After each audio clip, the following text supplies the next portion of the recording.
الحمدللہ رب العالمین والصلاة والسلام علی رسول کریم اما بعد. سرفراشی کی تمنا ہمارے دل میں ہے، سرفراشی کی تمنا ہمارے دل میں ہے، دیکھنا ہے زور کتنا بازو ہے قابل میں. صدر جی اوقات مشکور اور پیاسا نظائے کرام مہمان گرامی اور میرا پیارے سامنے، آج میں آپ کے سامنے اس عنوان کے تحت گفتگو کرنا چاہتا ہوں وہ ہے کہ آزادی مسلمانوں کا کردار.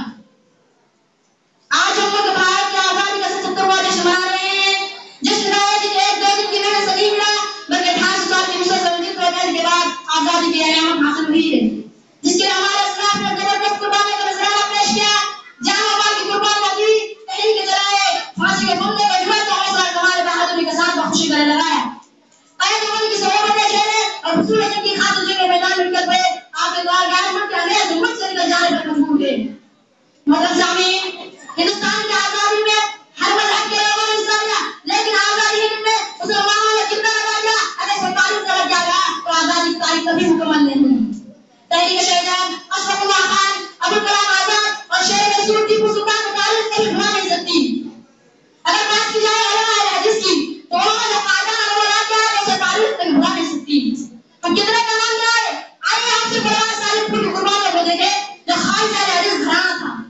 مولانا عنایت علی صالح پوری، مولانا عنایت علی صالح پوری، مولانا صدیق صالح پوری، مولانا احمد اللہ صالح پوری، مولانا عبدالکریم صالح پوری، مولانا عبدالرحیم صالح پوری، بلکہ قائد حسین اعظم پنڈت جواہر لال نہرو کی زبانی کہ اس ملک میں آزادی میں تمام لوگوں قربانیوں کو ترازو میں ایک پنہ رکھ دی جائے اور خاندان صالح پور کی قربانیوں کو بے پڑے رکھ دی جائے تو خاندان صالح پور کا قدر غالب آ جائے گا. لیکن افسوس اس بات کا ہے کہ جو ملک ہمارا تھا انگریزوں نے ہمیں سے چھینا تھا، جس کو ہمیں نے آزاد کرا اور آج ہمیں بھی اس ملک ہندوستان سے باہر نکالنے کی بات کی جا رہی ہے. لہٰذا ضرورت اس بات کی ہے کہ ہم اپنے اسلاف کے کارناموں کو زندہ کریں تاکہ دشمنوں کو منہ پر جواب دے سکے. میں اپنے تقریر کو یہیں سے ختم کرنا چاہتا ہوں. وآخر دعوانا الحمدللہ رب العالمین. السلام علیکم ورحمۃ اللہ وبرکاتہ.